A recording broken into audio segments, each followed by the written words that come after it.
함께 자리에서 일어나셔서 하나님 주신 말씀 함께 보시길 원합니다. 오늘 하나님 말씀은 느헤미야 1장 1절부터 11절 말씀입니다.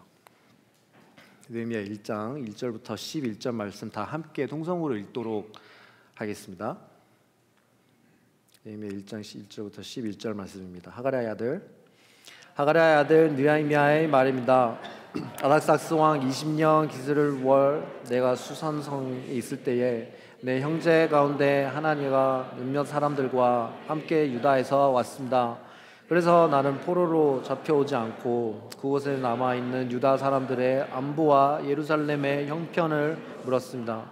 그들이 내게 말했습니다. 포로로 잡혀오지 않고 그 지방에 남아있는 사람들은 지금 큰 고난과 수모를 당하고 있습니다.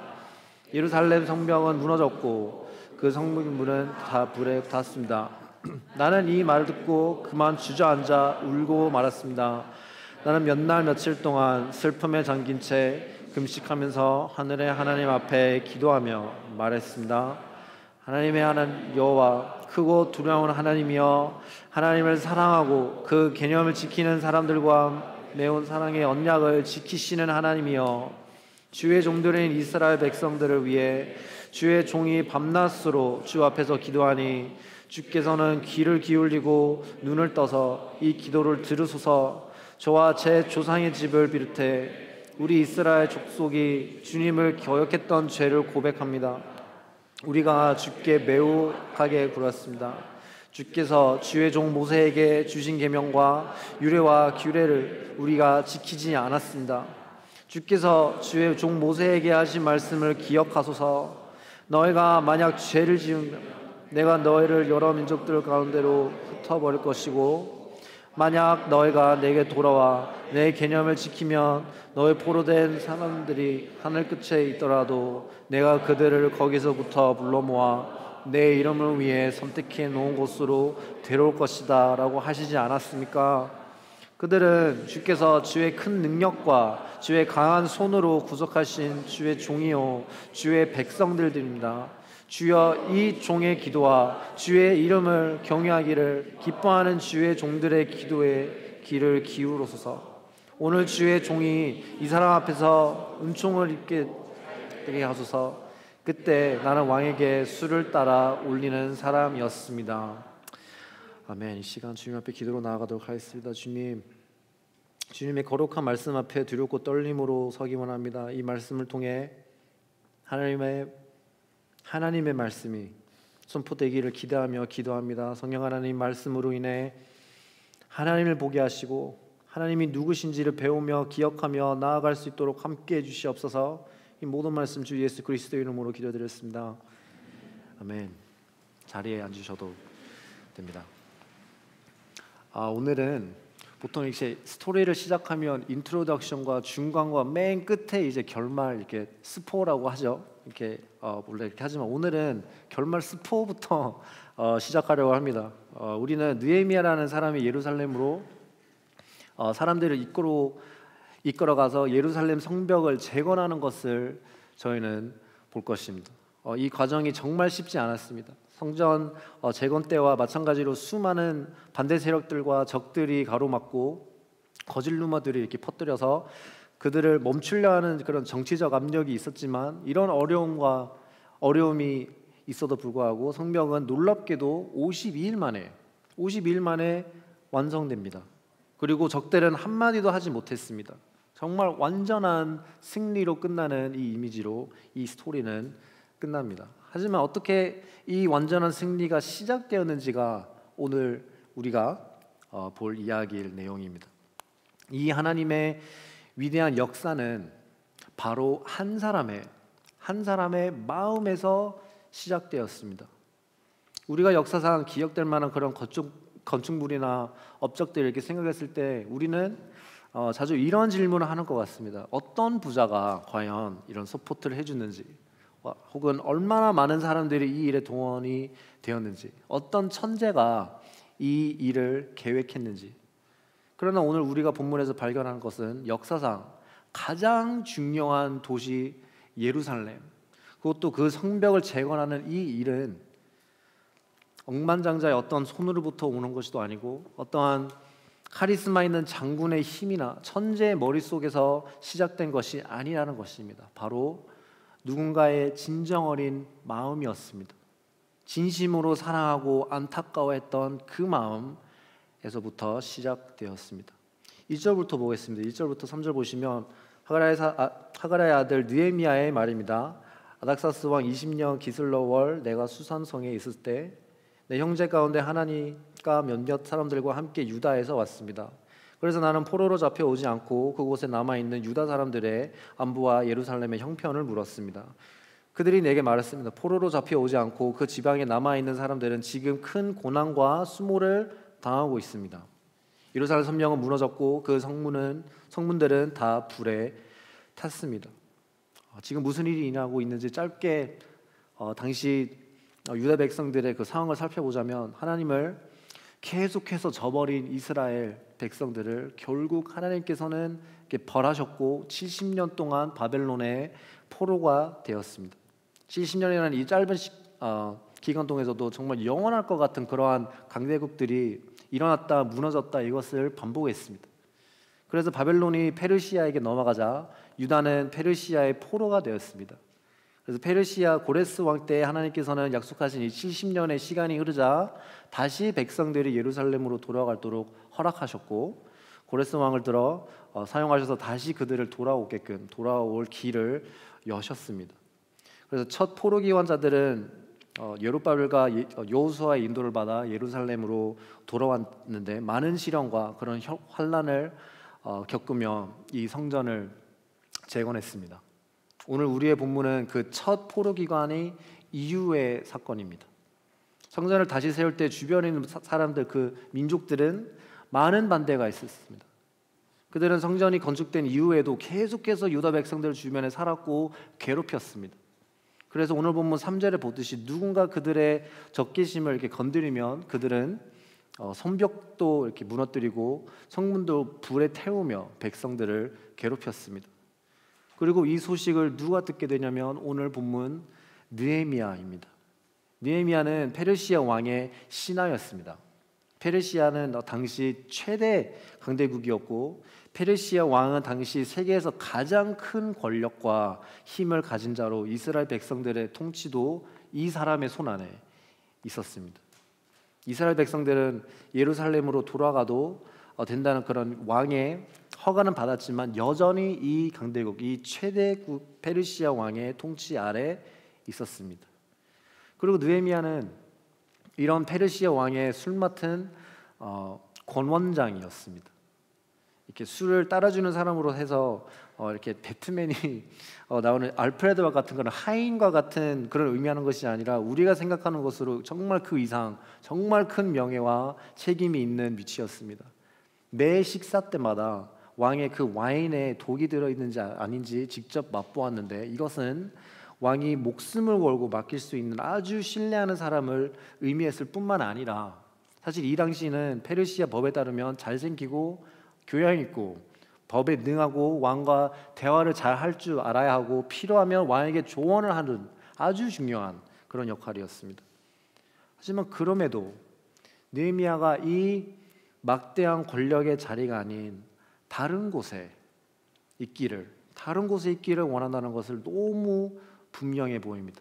4절입니다. 4절 보시면 나는 이 말을 듣고 그만 주저앉아 울고 말았습니다.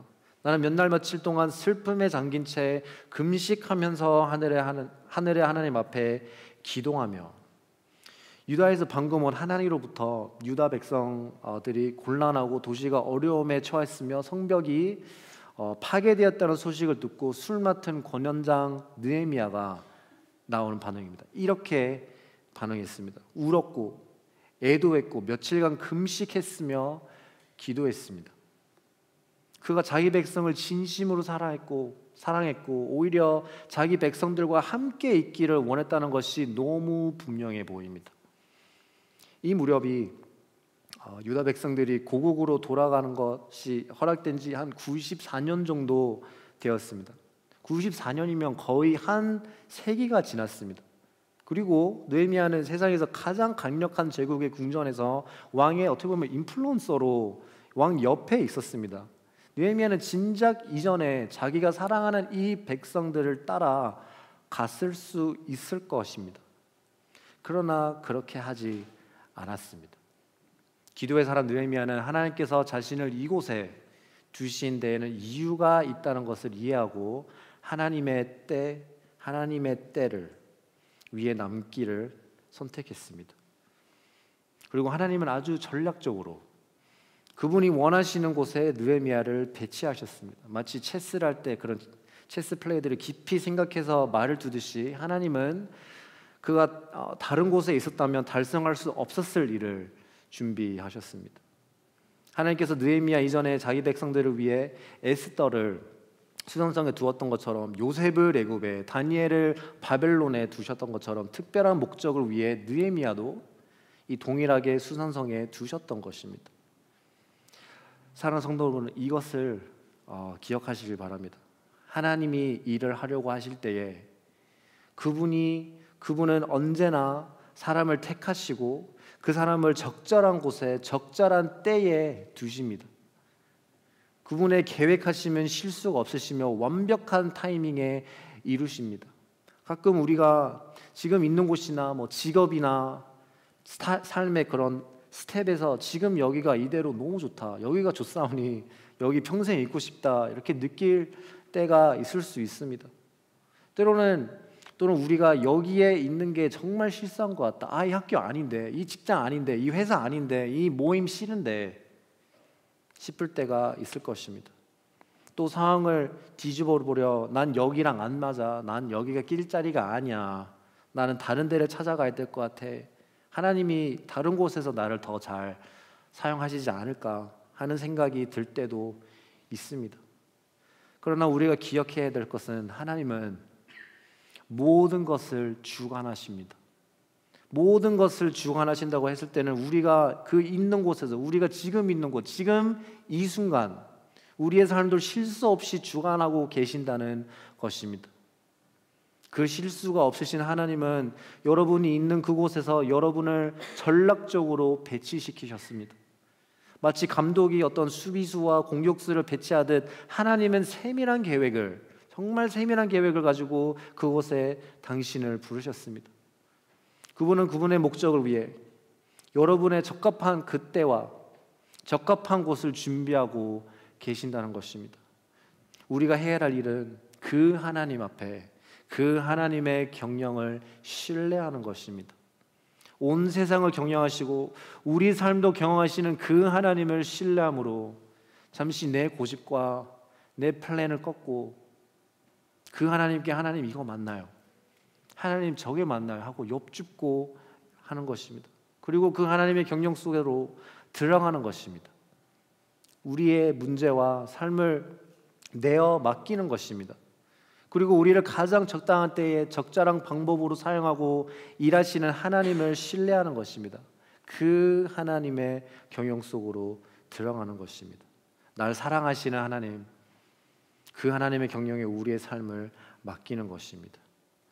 사랑하는 성도님, 느헤미야처럼 내 삶의 악락에 그렇게 안주하지 않고 또는 너무 바쁘고 분주함에 매몰되지 않고 우리가 지금 있는 이 자리에서 하나님이 나를 부르신 목적을 구하고 고민하며 하나님의 그 콜링을 발견하는 우리가 되기를 주님의 이름으로 축복합니다.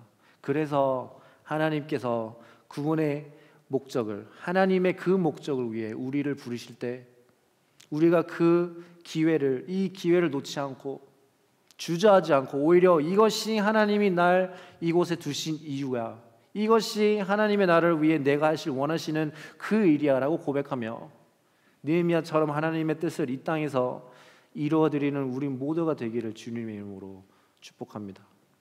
4절에 느헤미야의 반응에 대해 또 다른 점을 주목하려고 합니다. 느헤미야는 일단 울고 금식하고 기도했습니다. 울고 금식하고 기도했습니다. 눈물을 흘리는 것, 식사를 포기하고 하나님 앞에 매달리는 것, 그리고 열심히 아뢰는 것, 느헤미야가 얼마나 이렇게 간절했는지가 보입니다.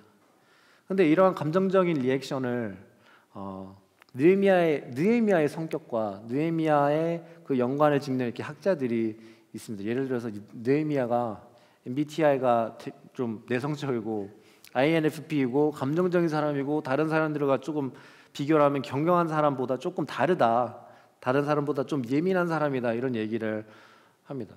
하지만 느헤미야가 간절했고 그가 자기 백성을 매우 깊이 헤아리는 것은 분명합니다. 그러나 저는 느헤미야가 그런 심각한 조국의 상황에 그걸 보고 그걸 듣고 그저 적절한 반응을 했다고 저는 생각합니다. 상황에 맞는 올바른 대응이었습니다. 어떻게 보면 상황에 맞는 올바른 대응을 하지 못한 것이 바로 이스라엘 백성과 유다가 오랫동안 한 실수이고 그들의 죄악이기 때문입니다.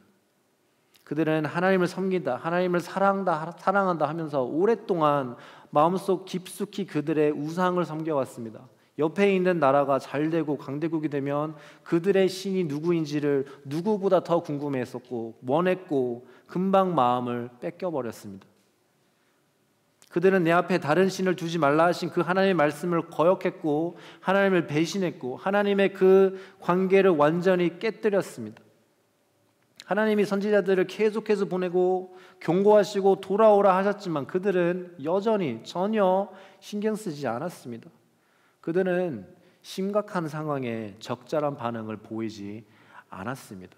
그들의 마음은 굳어져 있었기 때문입니다.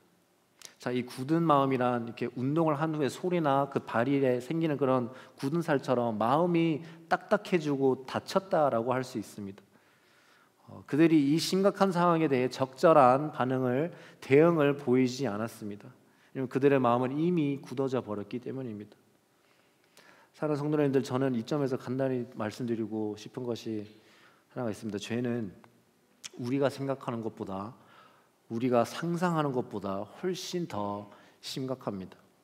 그런데 죄인은 죄를 가볍게 여깁니다. 빨리 이렇게 합리화를 시킵니다. 이 정도는 괜찮아.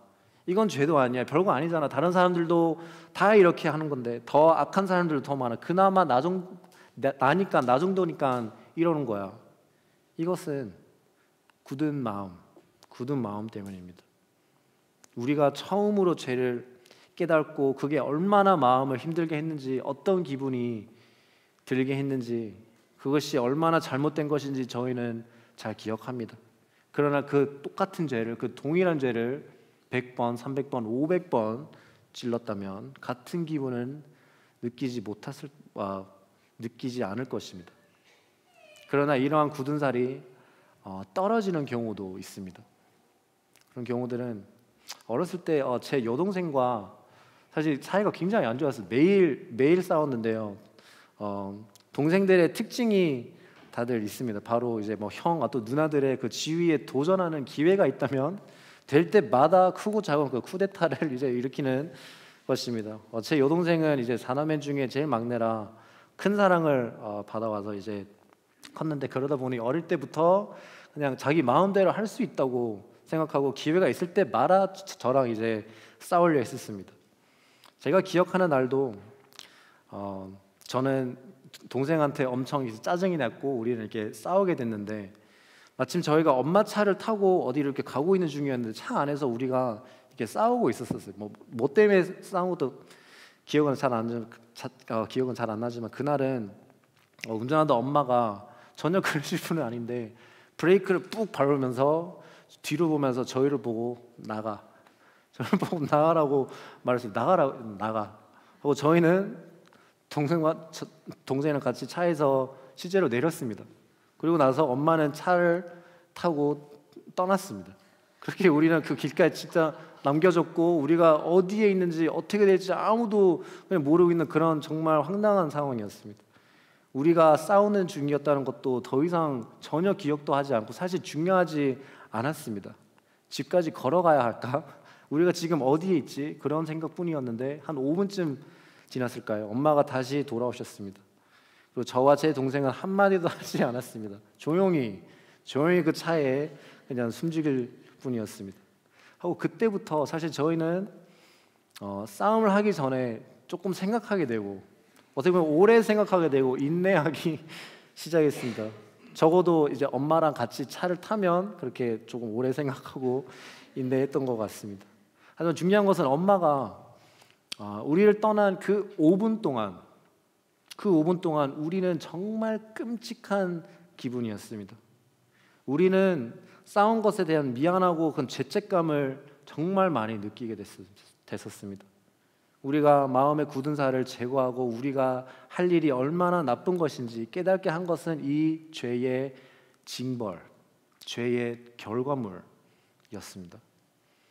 슬프게도 이 성벽이 다 무너지는 것, 포로가 다 파국적인 상황에 처하는 것, 이런 우리의 죄의 결과들이 우리의 마음의 굳은 살을 제거하고 우리 죄에 대한 진정하게 돌아보게 되는 계기가 된다는 것입니다.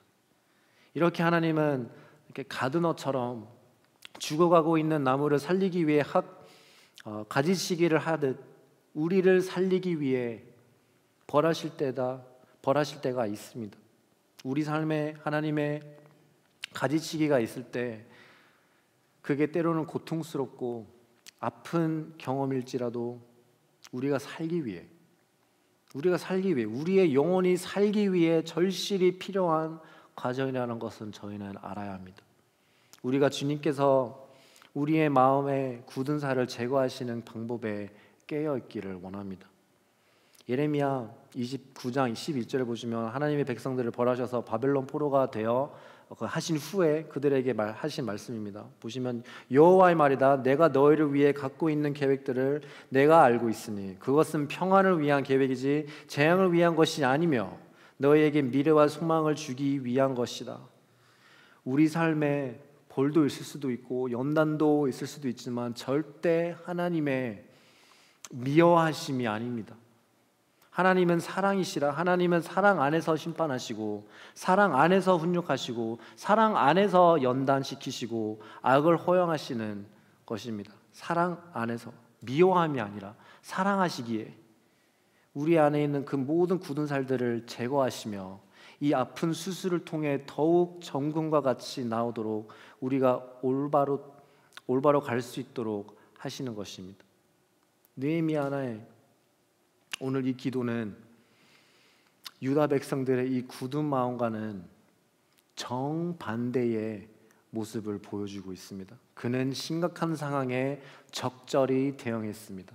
그는 눈물을 흘리며 이렇게 기도했습니다. 5절부터 11절 말씀을 다 함께 보도록 하겠습니다. 말했습니다. 하늘의 하나님 여호와, 크고 두려운 하나님이여, 하나님을 사랑하고 그 계명을 지키는 사람들은 맺은 사랑의 언약을 지키시는 하나님이여, 주의 종들은 이스라엘 백성들을 위해 주의 종이 밤낮으로 주 앞에 기도하니 주께서 귀를 기울이고 눈을 떠서 이 기도를 들으소서. 저와 제 조상의 집을 비롯해 우리의 이스라엘 족속이 주님을 거역했던 죄를 고백합니다. 우리가 주께 매우 악하게 굴렀습니다. 주께서 주의 종 모세에게 주신 계명과 유례와 규례를 우리가 지키지 않았습니다. 주께서 주의 종 모세에게 하신 말씀을 기억하소서. 너희가 만약 죄를 지으면 내가 너희를 여러 민족들 가운데 흩어버릴 것이고 만약에 너희가 내게 돌아와 내 계명을 지키면 너희 포로된 사람들이 하늘 끝에 있더라도 내가 그들을 거기서부터 불러 모아 내 이름을 위해 선택해 놓은 곳으로 데려올 것이다 라고 하시지 않았습니까? 그들은 주께서 주의 큰 능력과 주의 강한 손으로 구속하신 주의 종이여 주의 백성들입니다. 주여 이 종의 기도와 주의 이름을 경외하시를 기뻐하는 주의 종들의 기도에 귀를 기울이소서. 오늘 주의 종이 이 사람 앞에서 은총을 입고 잘되게 하소서. 느헤미야는 여호와께 나와 하나님 앞에 나와 여호와가 누구신지 인정하고 하나님의 은혜를 구하며 하나님께 약속하신 것들을 리마인드 해드립니다. 하나님이 약속하시지 않았습니까? 하며 신실하게 약속을 지키시는 하나님께서 약속하셨으니 지켜달라고 매달리고 있습니다. 누구를 위해서요? 자기를 위해서요? 아니요, 자기 백성들을 위해서입니다. 이런 것을 중보기도라고 부릅니다. 다른 사람을 위해 하는 기도입니다. 그리고 느헤미야는 이 중보기도를 4개월 동안 했습니다. 그리고 11절을 영어로 보시면 더 와닿는 것 같습니다. It says, "Please grant me success today by making the king favorable to me. 왕이 나에게 호의를 베푸게 하사 오늘 나에게 성공을 주십시오. 이것이 앞으로 이 사람이 이제 할 일입니다.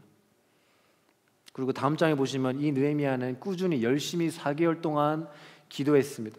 그리고 그는 오늘이 우리를 도울 것을 왕에게 요청하고 내 마음을 표현하는 날이라고 결정했습니다. 2장 1절부터 3절 다 함께 읽도록 하겠습니다.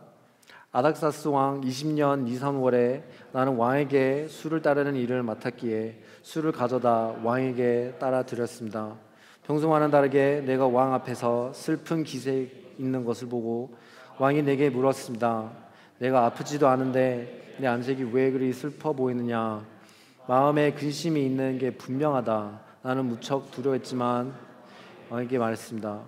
왕께서는 충만성하셔서 제 조상들이 묻혀 있는 성과 폐허가 됐고 그 성문들이 불에 타 허물어졌으니 어찌 슬프지 않겠습니까?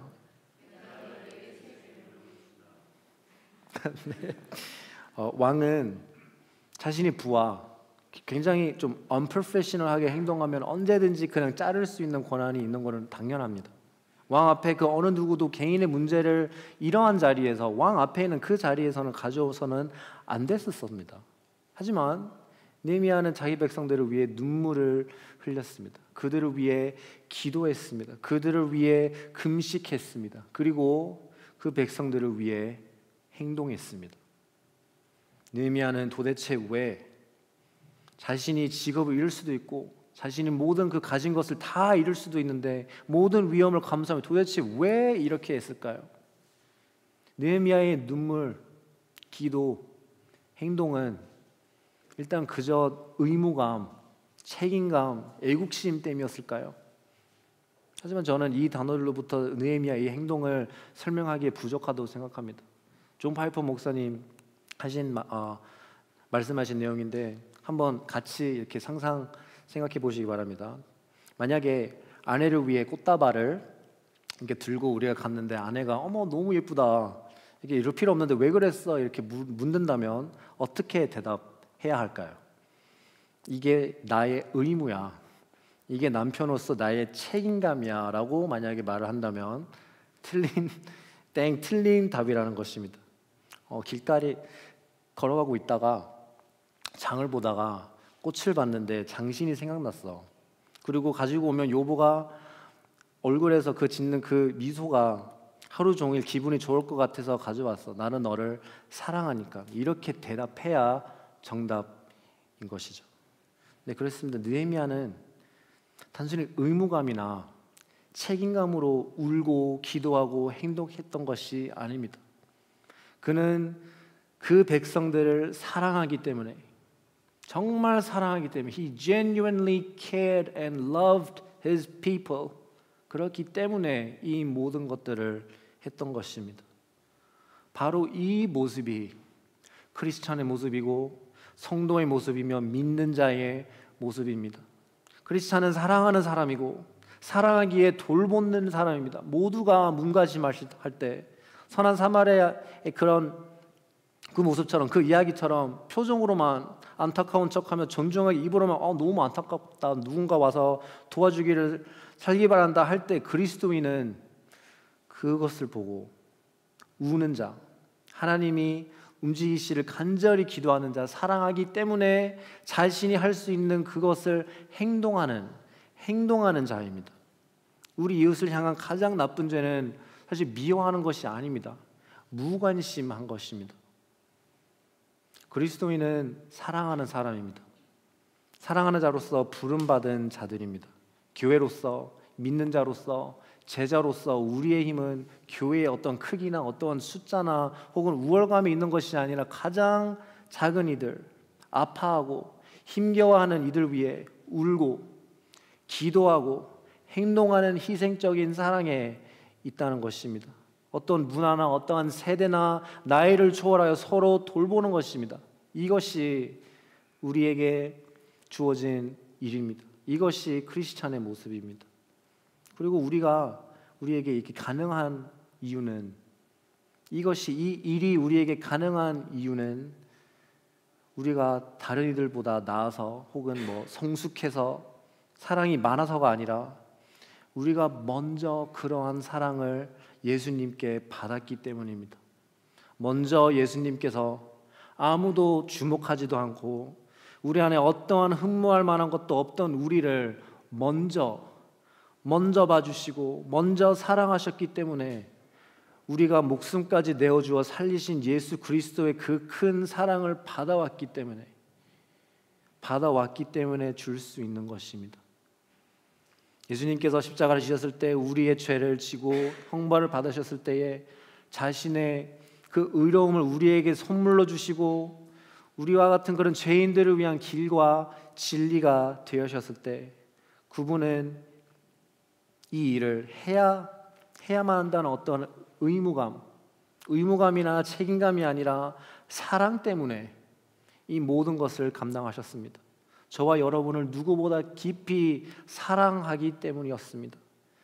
하나님이 세상을 이처럼 사랑하사 독생자를 주셨으니, 그리고 이 사랑을 아는 것은 우리의 마음에 굳어진 것들이 영원히 사라지게 될 것뿐만 아니라 우리는 그리스도인이 가질 수 있는 그 신비한 사랑의 힘을 주는 것입니다. 그 힘이 요한복음 13장 34절에 너무나 분명하게 나와 있습니다. 내가 너희에게 새 계명을 준다. 서로 사랑하라. 내가 너희를 사랑한 것 같이 너희도 서로 사랑하라. 너희가 서로 사랑하면 이로써 모든 사람들이 너희가 내 제자임을 알게 될 것이다. 말씀을 정리하겠습니다. 예루살렘 성벽을 세우는 이 큰 업적은, 정말 중요한 업적은 한 사람의 진심 어린 마음과 그 기도에서 시작되었습니다. 그리고 하나님은 마치 이것을 기다리신 것처럼 기도에 응답하셨고 느헤미야가 해낼 수 있도록 가장 적합한 곳에서 적합한 방법과 때에 일하셨습니다. 첫째, 하나님은 우리가 지금 있는 이 보스턴, 이 땅, 우리의 직장, 우리의 학교, 우리의 교회, 우리의 가정에 우리를 전략적으로 배치시키셨습니다. 우리가 할 일은 하나님의 경영에 우리의 삶을 맡기는 것입니다. 내 계획, 내 생각, 모든 것을 내려놓고 하나님의 때와 방법과 일하심, 그분의 경영에 우리가 들어가는 것입니다. 또한 우리 안에 굳은 마음들을 제거해야 합니다. 그리고 마땅한 반응을 하나님께 올려드려야 합니다. 우리는 우리의 죄에 울고 기도하고 행동해야 합니다. 우리의 가지치기가 우리의 삶에 있었을 때 우리가 하나님의 미움을 받는 것이 아니라 여전히 사랑 안에서 연단받고 훈련받으며 그분의 사랑 안에 있는 것입니다. 세 번째입니다. 우리는 우리의 중보자 되신 예수님을 따라 다른 이들을 위해, 공동체를 위해, 우리가 속한 학교, 회사, 교회와 나라, 모든 것들을 위해 중보해야 합니다. 의무감이나 책임감이 아니라 사랑함으로 이것을 감당해야 합니다. 말씀이 그렇게 하라고 적혀 있기 때문이 아니라 우리를 위해 참으로 울고 우리를 위해 참으로 애통하고 중보해 주시는 예수님의 사랑을 충분히 맛보고 경험해 봐야 그것을 알기 때문에 저희가 작은 예수가 되어 사랑으로 내 이웃을 위해 울고 기도하고 행동하는 역동적인 그런 사랑을, 이 사랑을 하는 우리 성도님들, 우리 모두가 되기를 주님의 이름으로 축복합니다. 저희 시간 기도로 나아가도록 하겠습니다. 이 시간 기도로 나아갈 때에 말씀을 기억하시면서 기도하도록 하겠습니다. 주님, 저희의 삶을 온전히 주님의 경영에 맡깁니다. 주님의 때에, 하나님의 그 완벽하시고 하나님께서 보시기에 그 적절한 때에 저희의 삶에서 움직이시고 일하여서 오직 주님의 영광만을 드러내는 삶이 되기를 원합니다. 하나님, 저희에게 한 공동체로서, 한 지체로서 복음 증거와 제자를 만드는 일을 맡겨주셨습니다. 하나님 앞에 의무와 어떤 책임감이 아니라 하나님의 깊고 넓고 높으신 그 사랑으로 인해 우리의 마음을 움직여지고 우리가 주께서 기도할 때에 중언부언하지 않고 하나님의 그 얼굴을 배웁들 정말 뜨겁게 기도하게 하여 주시고 하나님의 마음으로 울며 이웃을 위해 중보하고 행동으로까지 말씀에 순종하는 우리의 삶이 되게 해달라고 이 시간 기도로 주님께 나아가도록 하겠습니다. 기도하겠습니다. Oh Lord, I pray that in all the ways that we seek you, 하나님께서 만약에 하나님 우리 마음에 하나님 너무나 닫혀 있고 우리 마음에 하나님 굳은 사람마다 하나님 죄 때문에 덮여져 있는 하나님 그런 것들이 있다면 하나님 엎어주시옵소서. 주님 덮어주시옵소서. 다시 한번 Lord, I pray that you will place your hand upon our hard hearts and our calloused hearts, that we may truly feel, that we may cry, that we may come before you with our knees. 하나님께서 하시고 그 모든 것을 아멘으로 하지 못하는 하나님 만약에 그런 죄와 하는 그런 것들이 있다면 하나님께서 저희가 하나님 더 잘하시는 그 하나님 앞에 가며 저희 삶을 더욱더 하나님 주님 앞에 하는 그 모든 것들이 Lord, in all the ways that we will seek you and find you, Lord, because our lives are in your hands. Our lives are in your hands, and I pray that in all the ways that you have planned and in your purposes, I pray. 하나님 이것을 계속해서 나가며 주님께서 하시고자 하는 그 모든 것들을 하며 울며 기도하는 행동하는 저희가 될 수 있도록 도와주시옵소서. 하나님 행동에 부족하는 사람이 있으면 하나님께서 하나님 찾아가 주시고 하나님 기도하고 중보하는 그 마음이 하나님 어떠한 책임감이나 의무감으로만 있는 하나님 그런 것이 있다면 하나님 저에게 불러주셔서 저에게 하나님 말씀해 주셔서 저에게 친히 찾아가 주셔서 하나님 그 사랑으로 하나님 저의 모든 하나님 그 굳은 사들을 하나님 덮어주시옵소서. 주님 새롭게 해주시옵소서. 저희 생각과 우리 마음을 주님께 것이니 다시 한번 주님 앞에 내려놓으니 주님 새롭게 해주시옵소서. 정말 하나님의 영광을 위해 하나님의 일을 할 수 있도록 오직 하나님의 영광이 하나 드러나는 하는 그 역사를 저희가 볼 수 있도록 주님 도와주시옵소서. 하나님 우리의 삶은 온전히 하나님께 것입니다. 우리의 삶을 이 시간 온전히 주님께 맡깁니다. 하나님의 경영 속으로 들어갑니다. 우리를 그 아들 하나님께서 그 아들을 주시기까지 사랑하신 주님의 우리의 삶을 경험해 주시니 감사합니다. 좋으신 하나님께서 가장 좋은 뜻대로 주님의 영광을 위해 우리의 삶을 사용하여 주실 것을 신뢰합니다. 하나님 우리가 있는 이 자리가 우리의 예배지, 우리의 선교지, 우리의 사역지가 되게 하여 주시옵소서. 이 평범한 우리의 일상에서 우리가 작은 일에 충성되어 하나님의 콜링을 쫓아 살아갈 수 있도록 함께해 주시옵소서. 하나님 우리의 마음을 깨끗게 해 주시옵소서. 매일 죄로 물든 우리의 마음을 씻겨 주시고 하나님 깨끗한 마음으로 하나님의 얼굴을 뵙듯 살아가는 우리가 되게 하여 주시옵소서. 우리 안에 굳은 마음을 제거해 주시고 세밀하게 말씀하시는 하나님의 그 음성에 민감하게 반응하며 이 땅에서 하나님의 뜻을 이루어드리는 우리가 되게 하여 주시옵소서. 하나님 우리의 귀를 하나님께 들리오니 하나님의 말씀을 깨달아 순종하게 해주시고 우리가 우리의 주님께서 가 있는 그 시선이 주님 우리가 보게 해주시고 하나님의 눈을 주사 하나님의 그 마음이 있는 그곳을 우리가 보고 알아 울고 기도하고 행동하는 우리가 되게 하여 주시옵소서. 감사드리며 우리 주 예수 그리스도의 이름으로 기도드렸습니다.